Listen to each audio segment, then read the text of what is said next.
Faut-il avoir peur de l'inconscient? Apprivoise les monstres des contes. Cette vidéo est la 4e d'une série de vidéos dédiées à ta relation à l'inconscient.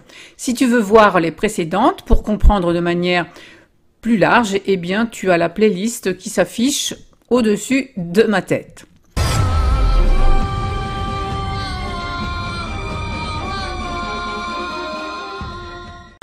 Bonjour, je suis Elisandre, experte de la réussite par les contes. Je propose la voie initiatique du héros des contes pour traverser les peurs et les épreuves du cœur. Et j'accompagne à transmuter les obstacles et blessures émotionnelles et affectives pour accomplir tes rêves. Alors, si tu souhaites faire de ta vie un conte de fées, eh bien, abonne-toi si ce n'est pas encore fait. Sans oublier d'activer la cloche parce que c'est pour être averti des prochaines vidéos en priorité. Les contes présentent l'inconscient comme un royaume ensorcelé à délivrer. Délivrer, ça veut dire redonner plus de libre arbitre à ton être véritable. Laisser se déployer ton modèle d'accomplissement, ton modèle de réussite. Nous avons oublié ou réprimé certaines parts de notre psychisme sous la pression éducative ou parfois par choix inconscient, et celles-ci, ces parts, sont tombées dans l'inconscience. À l'inverse, nous en avons privilégié d'autres. Mais ce que nous refusons de connaître de nous-mêmes et de vivre consciemment, ça devient une sorte de seconde personnalité et plus ou moins en conflit et plus ou moins dissocié avec la part consciente. Et ces conflits, nous ne pouvons pas les ignorer perpétuellement.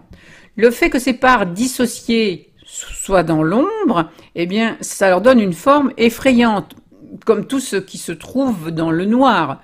Et le héros, eh bien, c'est celui qui va reprendre à son compte le fait de rassembler, de recréer une alliance entre conscient et inconscient, entre le connu et l'inconnu de soi-même.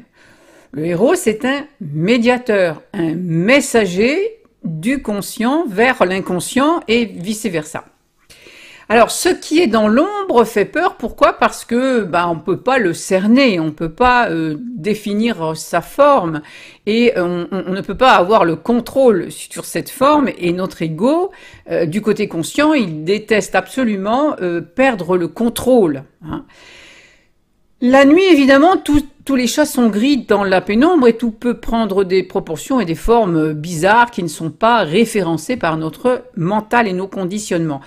Par exemple, concrètement, dans la vie quotidienne, une simple corde peut être prise pour un serpent. Et en plus, que tu vas imaginer que le serpent, il est venimeux. Regarde aussi, par exemple, les ombres chinoises, le théâtre d'ombres chinoises. Avec 2 mains, on peut faire croire à toutes sortes de personnages.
On se méfie de ce qui n'est pas clair et on a tendance à valoriser ce qui est lumineux, sans se rendre compte d'ailleurs que la lumière, elle éblouit et peut tout autant être facteur de confusion.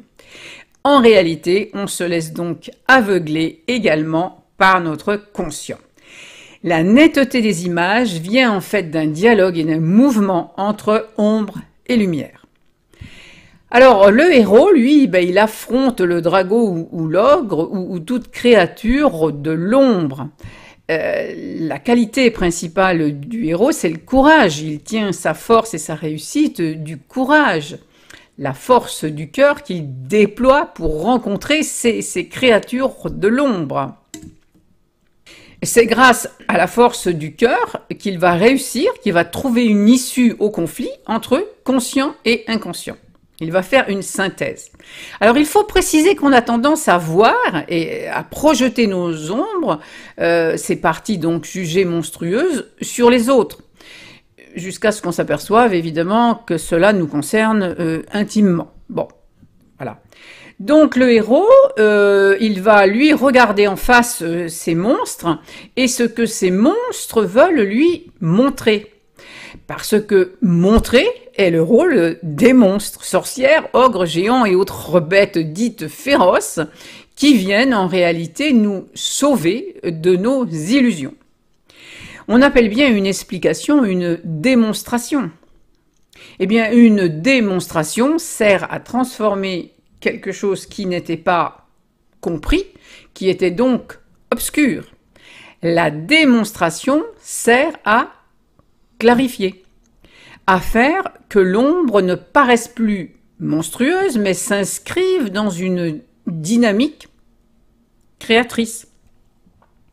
Alors, avant de te dire comment tu as créé ces monstres, ce qu'ils représentent dans ta vie et dans ton histoire, eh bien, je te précise que sous la vidéo, tu auras accès à des ressources te permettant de passer du conte à ta réalité quotidienne. Et notamment, tu vas y trouver mon coffret 3 secrets pour vivre la magie des contes au quotidien, bien sûr. Alors, les monstres des contes, représentatifs donc des parties de toi que tu rejettes et que tu projettes, eh bien, sont des expériences associées à des émotions difficiles, à des blessures, à des mauvais souvenirs, à des situations inachevées, à des secrets, à des traumas, en clair. Hein? Toute situation refoulée à un moment donné dans le but de te protéger de cette situation ingérable à l'époque. Revenir les affronter, il était une fois, c'est reprendre ta croissance, c'est reprendre ton développement.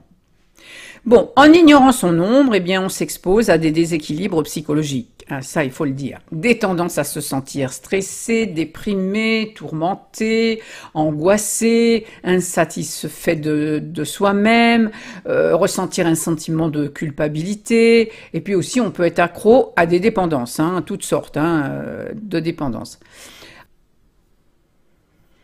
Et puis alors, on peut être très susceptible et se laisser emporter par des impulsions de jalousie, d'agressivité, de ressentiment, d'inconduite sexuelle, de boulimie, etc. Comment pourrait-on être serein si une part de soi est ignorée et agit contre nos propres intérêts ? Apprivoiser son ombre, par contre, permet de mettre au jour d'immenses potentialités restées enfouies à l'état sauvage, on va dire, dans l'inconscient. Donc, résumons-nous. Dans cette vidéo, je t'ai dit que les blessures nous ont fait refouler certaines facettes de soi-même, que nous percevons alors comme monstrueuses. Elles clivent donc la personnalité et ces facettes refoulées se présentent ensuite comme des ennemis, que l'on projette souvent sur des vraies personnes ou des situations récurrentes. Nous ne pouvons pas les ignorer. Elles attendent le moment de leur découverte et seul le héros en nous sera capable de les transmuter, de les démontrer. Tout ça si tu veux faire de ta vie un conte, une aventure merveilleuse. Alors si cette vidéo t'a apporté, t'a plu, merci de la liker, de la partager et peut-être de mettre un commentaire. Regarde sous les vidéos pour y trouver toutes les ressources que j'y ai mises et notamment mon coffret, 3 secrets, pour vivre la magie des contes dans ton quotidien. Et puis tu peux intégrer ma communauté, le royaume amoureux. Donc ce fameux royaume qui soupire après sa délivrance. Voilà, alors maintenant, eh bien écoute, je te dis à bientôt dans une autre vidéo.